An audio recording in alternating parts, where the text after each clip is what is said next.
Who can tell me what an interlude is? Not an intermission, an interlude.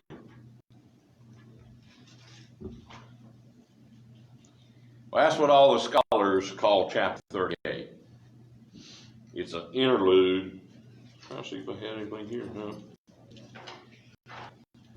It's like we just really got into the story of Joseph. Remember, it's the patriarchs. You got Abraham, Isaac, and then Jacob, and now we're going into Joseph. But chapter 38 takes a sidestep and talks about Judah and his family. And so that's kind of an interlude. It gets off the story, yet this would have taken place about the same time. Of course, this happened over a couple years, chapter 38. About the same time of where Joseph is now in Egypt and his first couple of years. So it's kind of maybe chronological, if you want to look at it that way. So chapter 38 is about Judah, Jacob's fourth born. And I read something today. Remember, it was Reuben. He slept with one of Jacob's wives, one of the handmaids. And then I think it was Simeon and then Levi. Well, they're the two that went out and killed all the people because of what happened to their sister. So that leaves Judah as the oldest who hadn't done anything wrong yet. I thought that was interesting because Jesus comes through the tribe of Judah. Scratched out the first three and got to the fourth one. 38:1. It came about at the time that Judah departed from his brothers and visited a certain Adullamite whose name was Hira or something along that line. Now, it says Adullam is a town about 15 miles north and west of Hebron, which is kind of where Jacob had been in this time.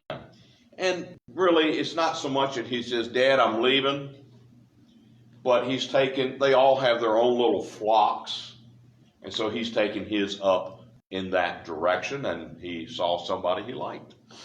So Judah saw there, verse 2, there a daughter of a certain Canaanite, whose name was Shula, and he took her and he went into her. So she conceived and bore a son and named him Considering what happens to myself, an appropriate name, isn't it? He erred. Verse 4, she conceived again and bore a son and named him Onan. She bore still another son and named him Shelah. And it was at Cheslib that she bore him. Verse 6, now Judah took a wife for his firstborn, whose name was Tamar. Now, as I read this, I'm thinking, isn't it interesting?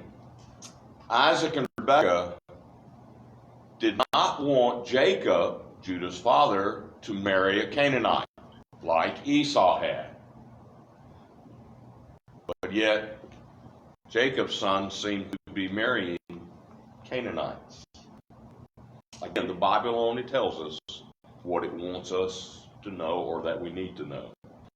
So, Judah took a wife for his firstborn. Her name was Tamar. Verse 7, Judah's firstborn, was evil in the sight of the Lord, so the Lord took his life. What do you think did? Why was he evil? I've not read anywhere that says what he did. Have to probably go into some extra biblical curriculum or writings. Do you think he did anything worse than what people are doing today?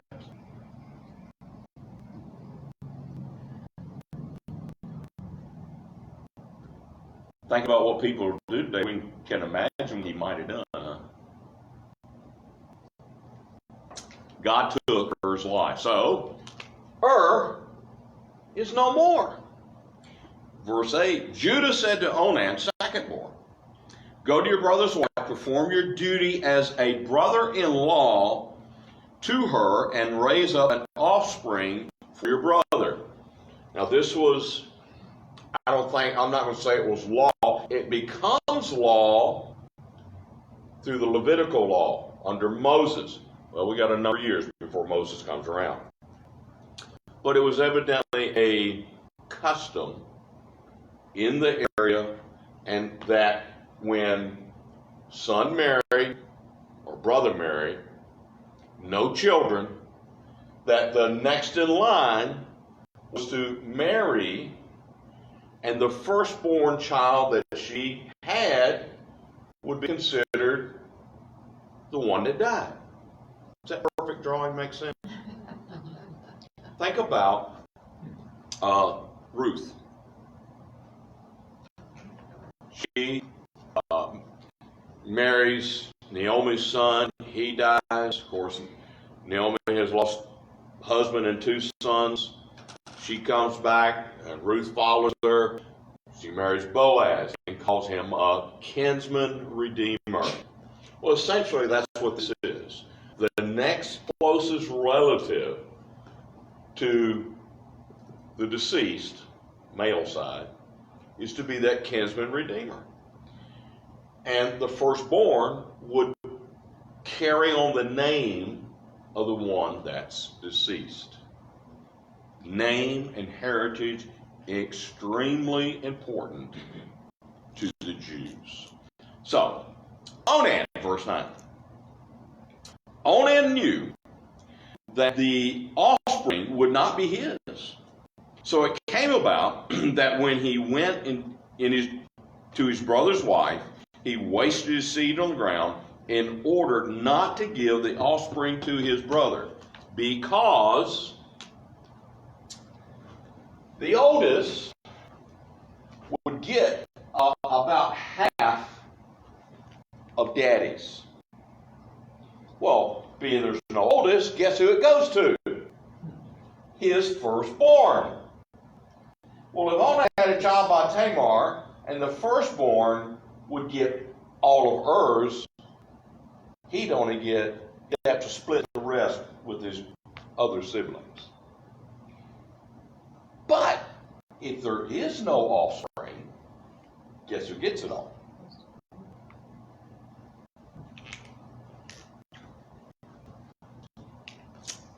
Little greed, huh? So then we see, verse 10. What he did was displeasing in the sight of the Lord, and so the Lord took his lot. 2 for 2. Verse 11. Now, before I read verse 11 and forward, if you were Judah at this point, you found a beautiful wife for your oldest and they married, but then he dies. Got to do what's customary. You give her to your second-born, then he dies. How would you feel at this point? I wouldn't want to give her to the third one. A little superstitious. Worried that he won't have offspring. No grandchildren. That's one possibility. Verse 11. Judah said to his daughter-in-law Tamar, remain a widow in your father's house until my son Shelah grows up. For he thought, I'm afraid that he too may die like his brothers. She's a black widow. So Tamar went and lived in her father's house. Notice, she's either going to be in one of their homes or she got to go back to daddy. That was the thought and custom of the day. Women didn't go off on their own and get their education and get a job and live. They lived under a man, either their husband or daddy. Could have daddy-in-law, but Judah sent her back home. So, verse 12. Now, after a considerable time, don't know how long, Shulah's daughter, the wife of Judah, died. And when the time of mourning ended, Judah went up to his sheepshearer at Timnah, he and his friend Hira the Adullamite. Now remember, his wife was from Adullam. And so here's a friend, maybe it's a brother-in-law or a friend that he made. Verse 13, he was told to Tamar, behold, your father-in-law is going up to Timnah to shear the sheep. So she removed her widow's garments, covered herself with a veil, and wrapped herself, and sat in the gateway of Enam, which is on the road to Timnah, for she saw that Selah had grown up, and she had not been given to him as a wife. She couldn't go out and just marry anybody. She is still essentially a part of Judah's family, and Judah either has to totally release her. Go back to Book of Ruth. Remember Naomi told Ruth and her other sister, go home. She's basically, you're free, marry whoever. I can't provide for you. Well, Tamar wasn't set free. She's getting older. She'd like to have children. She can't. She may fall in love with another man. She can't marry him. If she did, it'd be considered adultery. They both would be put to death. So she comes up with this plan. Verse 15, when Judah saw her, he thought, she's a harlot, for she had covered her face. That's the difference. Women who you see their face, married. They were legit, so to speak. But if they covered it, it wouldn't have been totally covered because she wouldn't have been able to see. But it would have had like a sheer veil to where she could see, but you couldn't clearly see her face. They were the harlots. 16, so he turned aside to her by the road and said, here now, let me come into you. For he did not know that she was his daughter-in-law, and said, well, what will you give me that you may come into me? He said, I'll send a young goat from the flock. She said, moreover, will you give me a pledge until you send it? She planned all this out, He said, what pledge shall I give you? She says, your seal, your cord, your staff that's in your hand, which pretty much every shepherd would have had. But they would all been a little bit different, especially the seal. So he gave it to her and went into her, and then she conceived. So as I wrote here, that's some good timing, wasn't it? But really, it's God's timing. It's all God's timing. And again, in a way, Tamar was deceived by Judah. And so now she turns the books and deceives Judah, which, as I think I said last week, that seems to be the theme of Jacob's family. Deception, deception, deception, deception. So,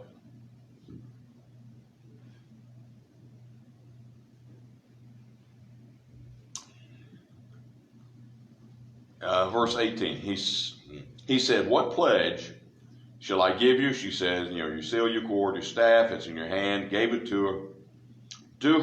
Went into her, she conceived. Then she arose and departed and removed her veil and put on her widow's garments again.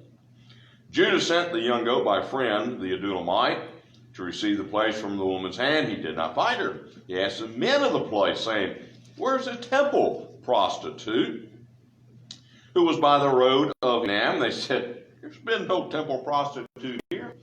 So what we see is the corruption, shall we say, of Judah. Not only will sleep with a harlot, but they thought that she was a temple prostitute, meaning another god.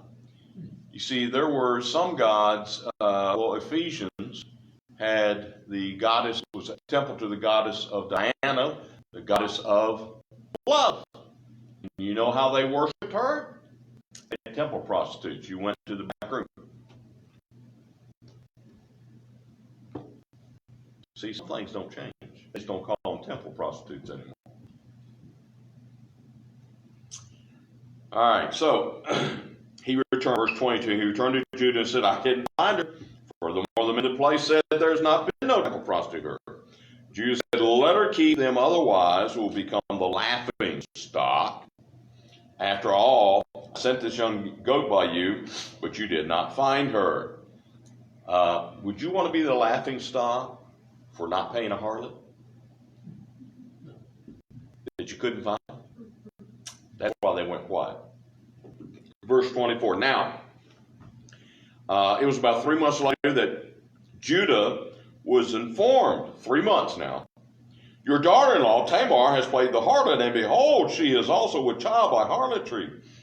Judah said, bring her out, let her be burned, because he has a responsibility over her because she married his son, who is no more, both of them. So he's got a responsibility. Verse 25. It was while she was being brought out, she sent to her father-in-law, saying, I am with child by the man to whom these things belong. And she said, please examine and see whose signet ring and cords and staff are these. Judah recognized them. At that moment, his heart skipped a couple beats. He knew he was guilty. He said, she is more righteous than I am, inasmuch as I did not give her to my son Selah, and he did not have relations with her again. Verse 27, it came about in the time that she was giving birth, that behold, there were twins in her womb. Moreover, it took place while she was giving birth. One put out a hand, and the midwife took and tied a scarlet thread on his hand, saying, this one came out first. But it came about that he drew back his hand, that behold, his brother came out. Then she said, what a breach you have made for yourself. So his name was Perez. After his brother came out, who had the scarlet thread on his hand, his name was Zerah. If you take and turn to Matthew 1:3 just briefly. You may know where I'm going, and if you don't, you'll learn something. Matthew starts off with the genealogy of Christ. You know, it begins the record of genealogy, Jesus Christ, the son of David, son of Abraham. Abraham was the father of Isaac, Isaac of Jacob, Jacob of Judah and his brothers. Judah was the father of Perez and Zerah by who? Tamar. All right, so here's the honest truth. In the lineage of our Lord and Savior is a harlot, or somebody who played the harlot. How does that make you feel? They weren't married. In a way, it was adultery, a minimum fornication. But God says, has the name put right there in His Word. Some people want to say about the Bible that it's just stories. You can't make this stuff up. You know, they want to say, well, because if it was just stories, would you put something like that in the lineage of the hero? No. Of course, you know, David not only commits adultery, but murder. You know, there is life in this Bible. God doesn't hide anything. He tells us, as I've said 100 times, what we need to know, what He wants us to know. And what He wants us to know is we're not perfect, and neither are the people in the Bible. Only one's perfect. His name is Jesus. But Tamar, who was cheated, is the one that is listed, first woman listed in the genealogy of Christ. All right, we'll move on and go a little ways anyway into 39. Back to the story of Joseph. This is probably a story that we all heard if you were in church as a child 100,000 times, right? So I don't need to read this chapter, but I'll do it anyway. Joseph had been taken down to Egypt, and Potiphar, an Egyptian officer of Pharaoh, the captain of the bodyguard, bought him from the Ishmaelites who had taken him down there. The Lord was with Joseph. You might want to underline or highlight that. You'll see that more than once in this section about Joseph. So he became a successful man. Why become successful? Because the Lord was with Joseph. And he was in the house of his master, the Egyptian. Now his master saw that the Lord was with him, and how the Lord caused all that he did to prosper in his hand. So Joseph found favor in his sight and became his personal servant. And he made him overseer over his house. And all that he owned he put in Joseph's charge. Joseph was 17 when Potiphar bought him. Don't know how many years. 2, 3, 4, 5. So he's still in his early 20s. And he's made in charge of his master's house. That's pretty good, isn't it? Verse 5, it came about that from the time until he made him overseer in his house and over all that he owned, the Lord blessed the Egyptian's house on account of Joseph. Again, God's blessing him. Thus the Lord's blessing was upon all that he owned, Potiphar, in the house and in the field. So he left everything he owned to Joseph's charge, and with him there he did not concern himself with anything except the food which he ate. Now Joseph was handsome in form and appearance. He had the perfect body and a beautiful face, you might say. That's what it's saying. Handsome in form and in appearance.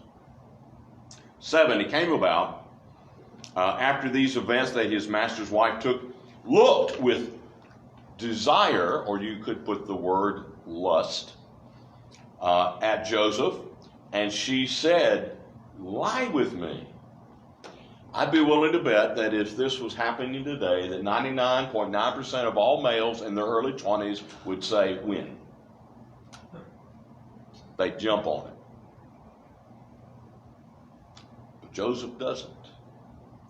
He refused, verse 8, and said to his master's wife, "Behold, with me here is my master does not concern himself with anything in the house, and he has put all he owns in my charge.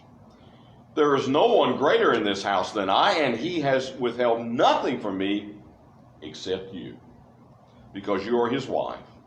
And then here's the key. How then could I do this great evil and sin against God? He knew the difference.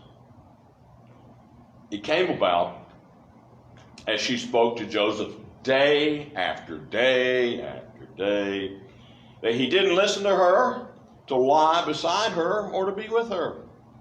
Now it happened one day, that he went into the house to do his work, and none of the men in the household were inside. I hope he saw the red flags, because a trap has been set.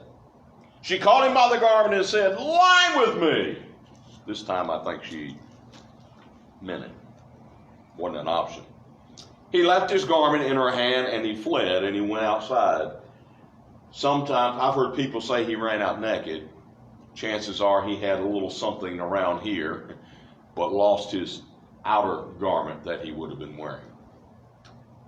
Verse 13, when she saw that he had left his garment in her hand and fled outside, she was a little on the upset side. So she called to the men of her house and said to them, "See, he has brought this Hebrew into us to make sport of us. He came in to make me lie with me, and I screamed." She never screamed. It came about when he heard that I raised my voice and screamed that he left his garment beside me and fled, and he went outside. So she left the garment beside her until his master came home. Wonder why it says his master, not her husband. Probably not a good relation. 17. Then she spoke to him with these words, the Hebrew slave whom you brought to us came into me to make sport of me. She's kind of making it sound like it's the master's fault, her husband's fault, isn't she? If you hadn't done this and you hadn't done that. Verse 18, it happened, I raised my voice and screamed that he left his garment beside me and fled. Now it came about when his master heard the words of his wife, which she said to him, saying, this is what your slave did to me. His anger burned. Now, he knew why his household had been blessed. Because of Joseph. So is he angry that Joseph has either betrayed him, or did he know how his wife was and was angry because she set him up and left him no choice? My money is on the second. Because he could have had Joseph put to death.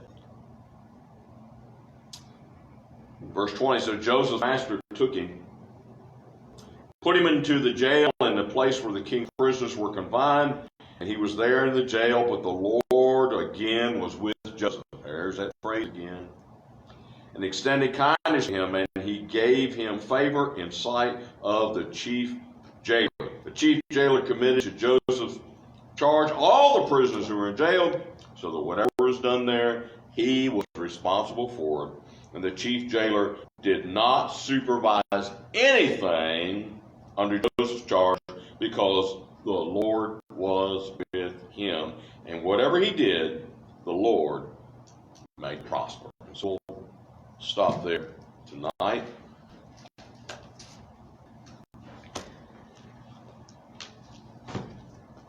Is God still causing things to prosper in people? Or are people so far from God, even preachers and missionaries and so forth, that they're not as close as Joseph? Something to think about, huh? God, I think, blesses us in numerous ways.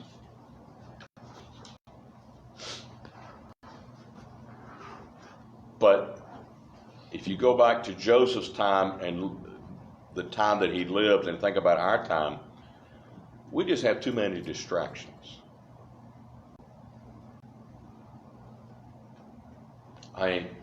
Joseph didn't even have one of these.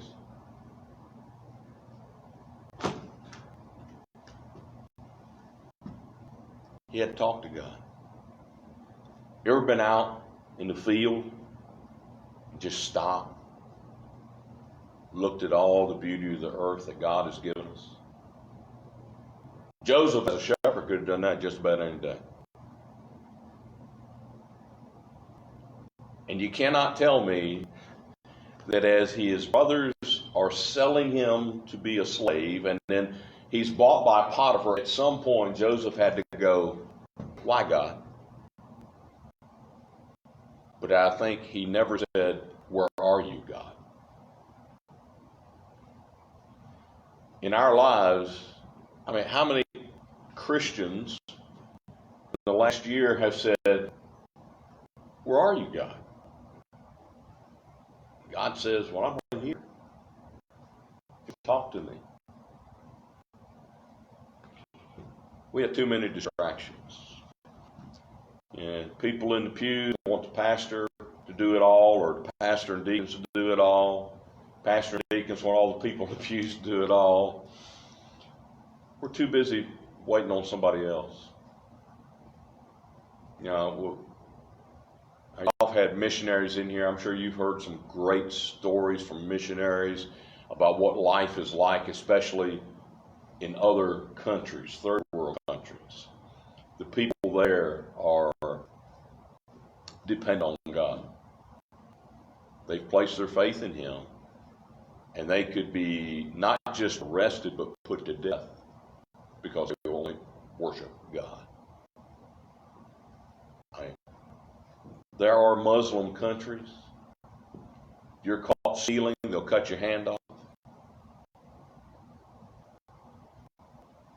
If you're, well, we have a visitor who is 30 minutes late. It's a guy that visited Sunday. Dave? Dan. Dan? Something like that. Well,